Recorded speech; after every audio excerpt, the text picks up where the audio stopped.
aya za suratu Abasa. Allah anasema kwamba anna sababna almaa sabba, sisi ndo tunaomwaga maji kwa kipimo kwa ajili ya faida yenu. Maji yale ambayo yanamwagika kutoka juu yanatoka hapa hapa ardhini. Qur'ani pia ndivyo inavyosema, akhraja minha maaha wa mar'aha, yani wal arda ba'da dhalika dahaha, ardhi nayo baada ya kumaliza kufanya mambo ya mbinguni akaiviringa na ardhi Allah akaiweka katika hali ambayo mnaiona sasa. Baada ya kuiweka ardhi pana yenye eneo kubwa, akhraja minha maaha wa mar'aha, kutokana na hii ardhi akatoa maji yake, akatoa na mimea yake. Ardhi ikawa ni yenye mimea.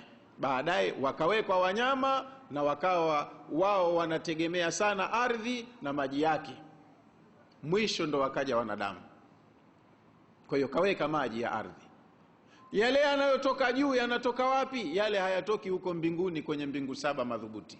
Maji ya mvua yanatoka hapa hapa ardhini. Ardhi ndo inayotoa maji yake. Kwa hiyo kuna utaratibu wa kutumia hizi layers za anga za hewa hapa aliyouandaa muumbaji, kwamba panafanyika kitu hapa chini ardhini, lakini kutakuwa kuna tofauti ya air masses. Pressure zinakuwa tofauti kati ya maeneo ya ardhi moja.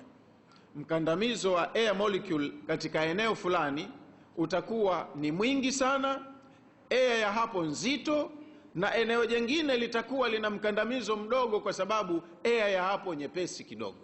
Kwa patapatikana tofauti ya temperature. Wanasema watu wa sayansi, kuna kanuni, the higher the temperature the lower the pressure, na kinyume chake, the lower the pressure the higher the temperature.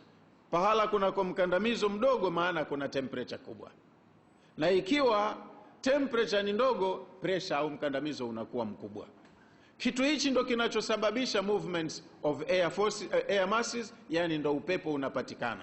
Upepo ni kuondoka kwa air molecules kutoka eneo lenye mkandamizo mkubwa na ikakimbilia kwenye eneo lenye mkandamizo mdogo. Kwa hiyo panapatikana uvumaji wa upepo.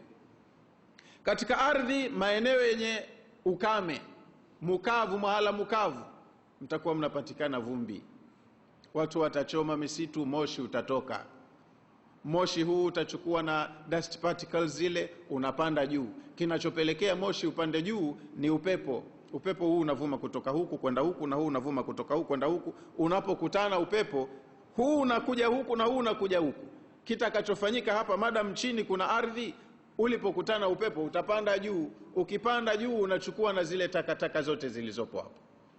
Takataka hizi zinakwenda, tabia ya kutoka hapa chini kwenda juu ni kwamba temperature inapungua kadiri unavyokwenda juu. Kwa hiyo kama hapa chini joto jingi, vilivyochukuliwa hapa vitakwenda mpaka pahala kwenye baridi kali. Baridi tabia yake hugandisha vitu. Kwa hiyo kama hapa paliondoka unyevu, ukachukua na vumbi, unyevu huu wenye vumbi ukifika pahala kwenye temperature ndogo lazima utafreeze, utaganda. Kwa hiyo katika anga pia Allah kaandaa utaratibu ayaweke hayo maji. Kwa hiyo wingu ni mkusanyiko wa takataka nyingi, moshi, vumbi na unyevu, yani umajimaji unakwenda juu. Pahala ambapo kutakuwa kuna temperature ndogo, lazima unyevu ule utaganda katika mfumo wa barafu.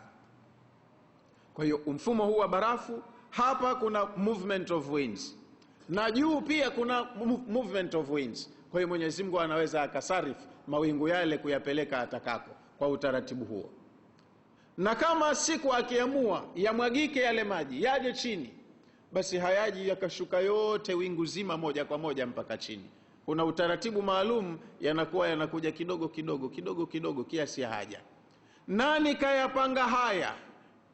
Na inakuwaje? Nani anasimamia ili iwe hivi na si vinginevyo?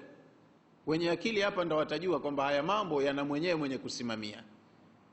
Maji ndo yale, tabia yake ndo ile, uzito wake ndo ule, yanapokuwa juu na yanapokuwa chini. Lakini mbona maji mazito hayakuwekwa kwenye chombo, hayako kwenye pipa, yakawa yanaelea angani? Kwa nini? Na kwa nini hivyo yakija chini hayaanguki yote kwa pamoja? Kwa sababu ya uzito wake. Kwa nini? Yanamwagika kidogo lakini athari yake ndo unasikia Pakistan mafuriko, Amerika yanatokea mafuriko, Afrika yanatokea mafuriko kwa maji ambayo ni mengi yamemwagika kutoka juu.